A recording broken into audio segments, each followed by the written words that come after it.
helps. Basically, it helps the brain to increase serotonin, dopamine, and decrease the opiate withdrawals without being an opiate agonist on itself. So it's not that part of the opiate. It doesn't give the euphoria or anything from the opiates. Next one, please. Then best part of the Ibogaine is that not just interacts the time that you that we give the Ibogaine, but that there is a effect that lasts after the Ibogaine administration, which is neuroplasticity and neurogenesis. This is something that we are learning more the more recently. This is a concept that hasn't been around for a long time, but as far as we know, Ibogaine is the substance that promotes neurogenesis and neuroplasticity this for the longer time of any of the other substances. The Ibogaine experience, next please. It's like a dream. I mean, it is a psychedelic, but it is like a dream. When you're under it, you do not lose the reality of where you are. You do remember that you've taken the Ibogaine, and you do remember that this is happening because you did this process. And it happens with your eyes closed, so people know what is in their surroundings. No? After the flood dose, which that lasts about 12 hours, people get very introspective, and they get a lot of recollections of the problems that they had, and that helps for the transformation that comes afterwards. The next one, please. This is the neuroplasticity and the psychedelics that we know, and it shows clearly in mice that the window of neuroplasticity is quite significantly different. No, it goes from the ketamine of 48 hours to the Ibogaine more than 4 weeks. And it says more than 4 weeks because this is a study that it was done in mice, and they ran out of, I mean, it was planned to go for 4 weeks because they thought that all the substances will be done by then. And they didn't have any more mice to keep checking the weeks after those. So it's more than 4 weeks. We don't know how long longer than that. The next one, please.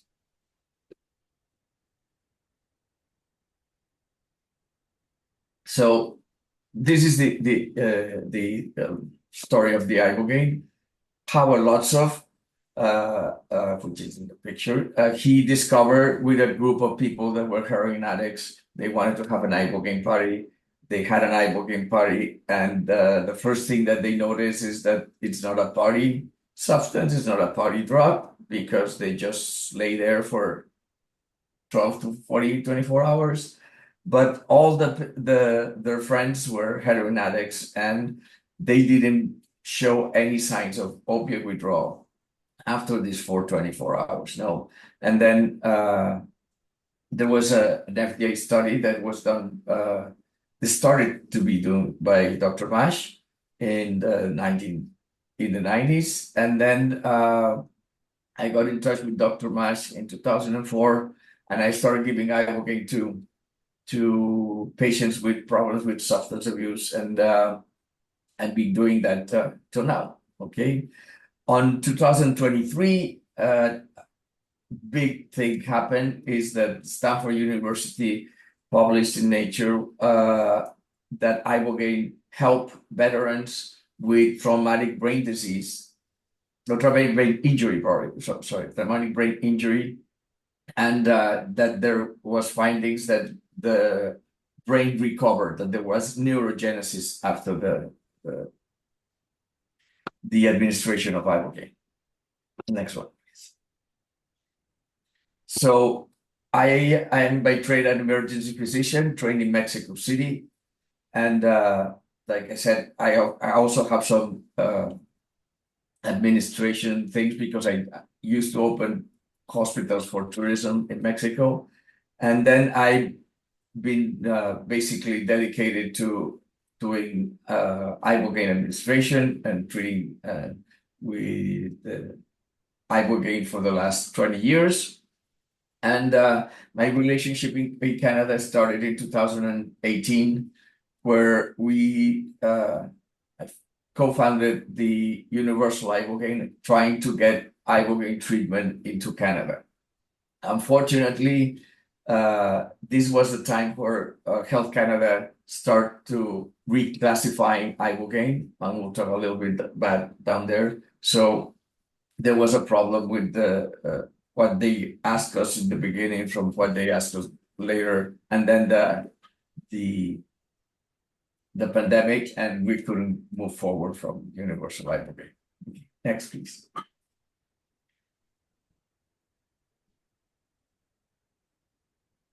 Opioid use disorder is a very complicated disease, and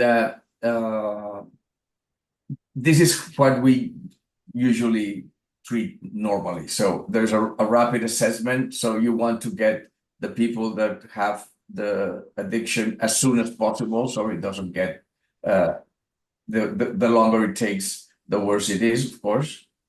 And then they need a withdrawal management or a detox.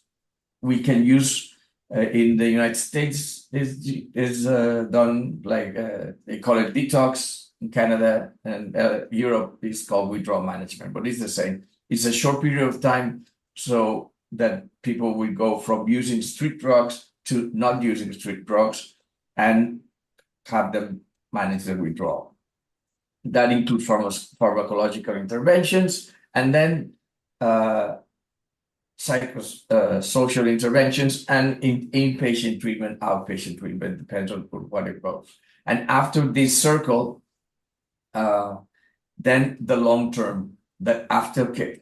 Here we use aftercare because we consider that the Ibogaine is the care. It would be, but it's just a continuum of care. It's not aftercare because unfortunately we know that relapse is present and a lot of people will have to go through this circle again. Next one, please. A typical Ibogaine treatment for opiates, let's say for oxycodone or for heroin or for fentanyl, it's a 10-day treatment, 9 days residence. The first 4 days, 5 days, we use it to stabilize the patient with a switchover. We change them from whatever the illegal drugs that they're using, or even legal, because some people come with the prescriptions for oxycodone. But we change that to short acting, which is morphine sulfate. We try to keep them as comfortable as possible, and we stabilize it for 4 days. During that time, they get EKGs, they get labs, they get everything to know that they are right physically for the Ibogaine flood dose, but they also get therapy and they get preparation sessions with intentions and everything so that they're ready mentally for the flood dose. The flood dose is on day 5. At that time, the patient stays in a room that's cardiac monitor, nurse, and a doctor present. And we have the thing that Ibogaine, if not given properly, can have serious cardiac arrhythmias. So you need to be prepared to treat them. If you can treat them, there's probably no problem with that. And so that lasts for 12 hours, continuous monitoring. And then after that, on the days 6, 7, and 9, we give them when they rest. They get a smaller dose of Ibogaine, supplementary doses, we call it, or so that they keep getting the benefits of the Ibogaine, especially the withdrawal management part of it. Because unfortunately, with the fentanyl being so strong, just one dose of Ibogaine is no longer enough. So we rather give them more Ibogaine afterwards. And we know that giving more Ibogaine, it produces more noribogaine, which is the substance that's metabolized in it, and that's the one that we know that it lasts for longer. So this way we get a better results after discharge, and the discharge is at day 10. Next.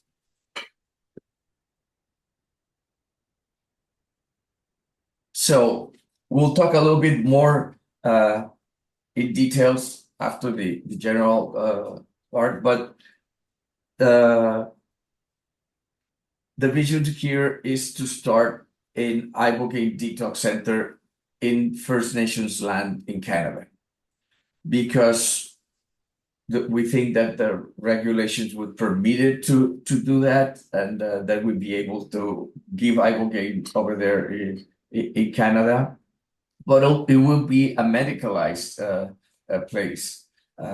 It will have to have nurses and doctors, because Ibogaine is a medical procedure. It cannot be given by a therapist or given by somebody that's not medically. And my ideal is like 10 patients with 4 treatment beds, and those beds need to have monitors, and they need to have basically cardiac monitor. That's what it is to. And then the surrounding staff, the therapists, coaches, and the regular maintenance staff. Next, please. Ibogaine in Canada, it's not illegal. Ibogaine in Canada is in the prescription drug list. Up until 2018, Ibogaine in Canada was open. People started giving Ibogaine, and that's it, like a supplement or anything like that. It wasn't not regulated. In 2018, it was put in the prescription drug list, but it is not a scheduled substance. It's not a controlled substance in Canada. So that's a big advantage compared to the United States, which is Schedule 1. Okay. Universal Ibogaine tried to start to give Ibogaine there in 2019, but Health Canada said that we needed to do a clinical trials to get them first. But that is one of the things that complicated the moving forward the Universal Ibogaine thing, and we think that being in First Nations land and being plant medicine, I think that what we've talked with the people is that we can, that First Nations can give Ibogaine to people there as a plant medicine because of the sovereignty that they have. Next, please. So basically, Ibogaine works for opioid use disease, and it helps with the withdrawals, it helps with the cravings, and it helps by starting with a better way to understand the patient, and they get a leap forward on the recovery, but it is a medical procedure, and it does have side effects, so it needs to be given under medical supervision. And also a comprehensive pre-Ibogaine and post-Ibogaine needs to happen. If we only focus on the Ibogaine part, it just it will work, but relapse is way higher than if you address everything that's around it. So the post-Ibogaine care, it is very important. Now we'll talk a little bit more specific now, or is it going to be later the thing with the clinic that we want to? Yeah, go ahead, Alberto. Carry on. Okay, so yeah, so we're going to talk about a partnership in place with our with the kini. So So if we go to the next slide, the next slides. here we go. Yeah. Okay, so there's go directly to the picture with there it is. So let's imagine a place nice in the nature where there's two things that need to happen. One is that it needs to be about an hour and a half from an international airport, because we want this facility not just for the local or regional places, but we want to be able to tap into the international market. And international market today is the United States. Okay, so that's where most of the patients come from. And it needs to be about 20 minutes to 30 minutes from a hospital, so that if there is a complication of the patient, it gets stabilized in the facility by the doctors over there, and then it gets transferred to a hospital for whatever it is that they need in the treatment. Okay, and we would like to have right now, most of the Ibogaine treatments are focusing in luxury, in the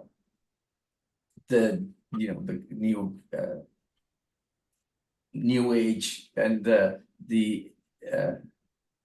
all these therapies that are kind of alternative therapies. Okay. But I envision this more like a regular treatment for people with substance use disorder. Have it in rooms that there's 2 people to a room. They don't need to be private rooms. I think that the 2 people to a room is a good way to do it. But also in a comfortable place, in a nice place, but not luxury.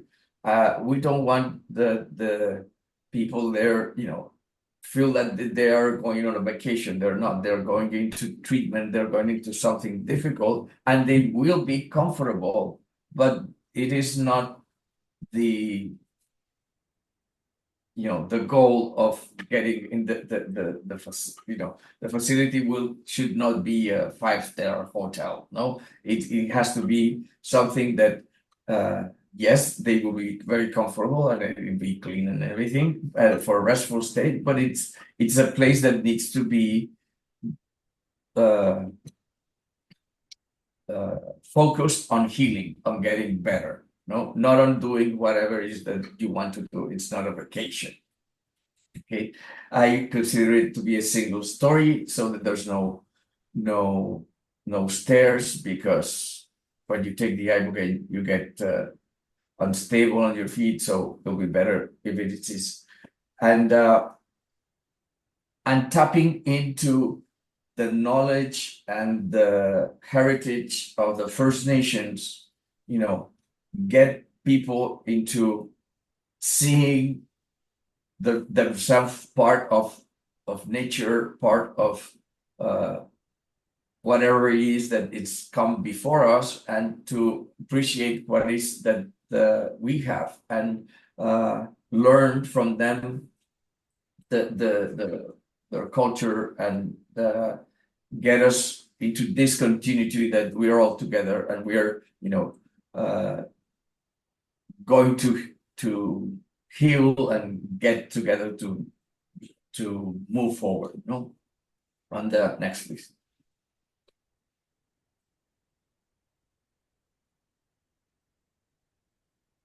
Okay.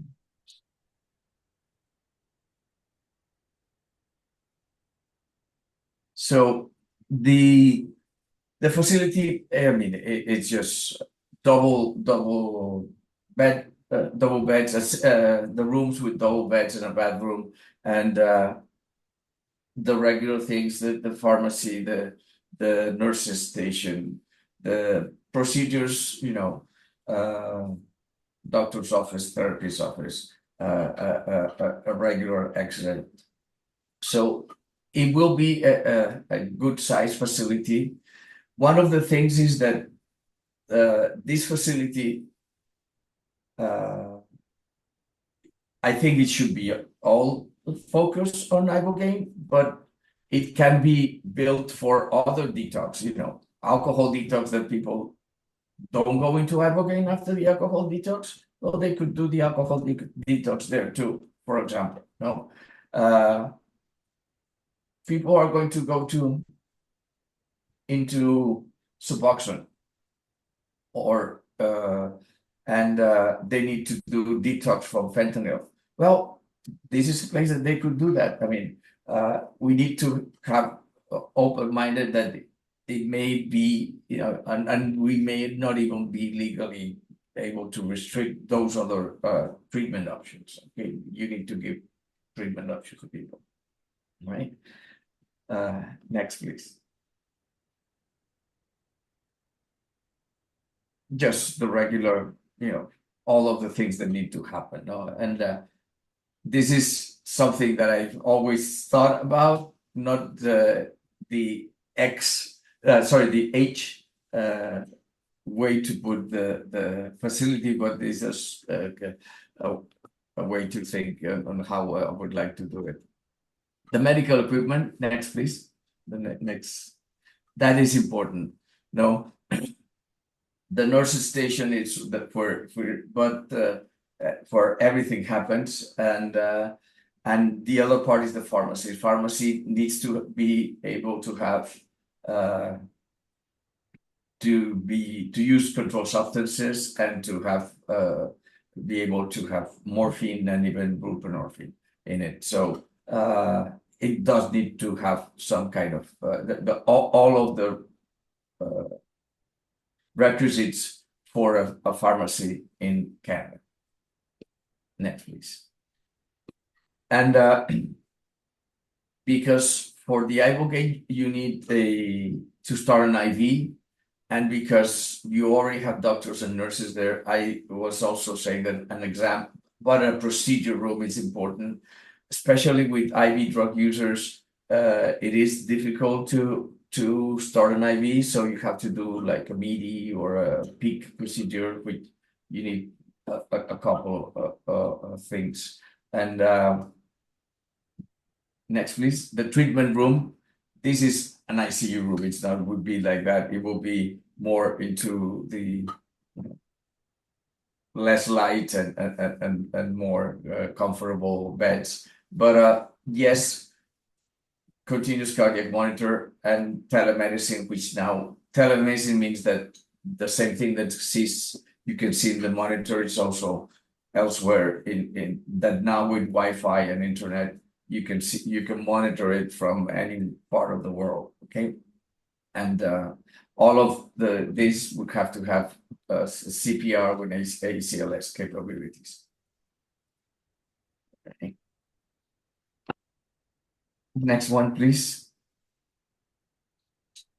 Initially, you can do it with one doctor, but definitely it cannot be done just with one doctor. You would need two doctors. And I prefer emergency medicine, of course, because I am an emergency medicine physician, but it can be family or internal medicine. What is important is that they have to have authorization to prescribe morphine and controlled substances like buprenorphine too. Right. The rest of the staff, you would need to have 24-hour nurses there that they can give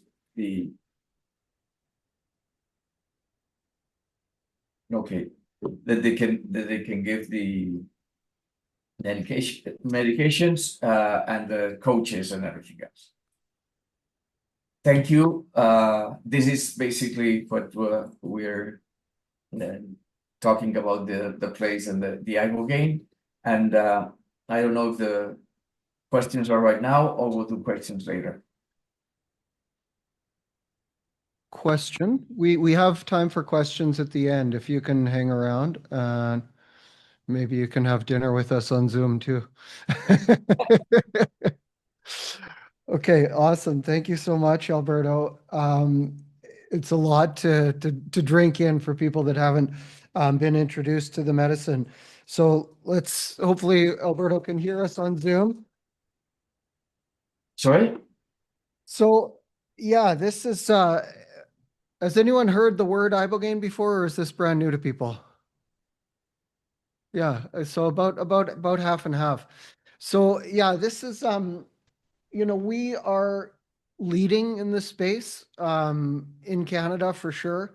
In the US, there is a big movement among combat veterans that have discovered this medicine, and they are the drivers for regular.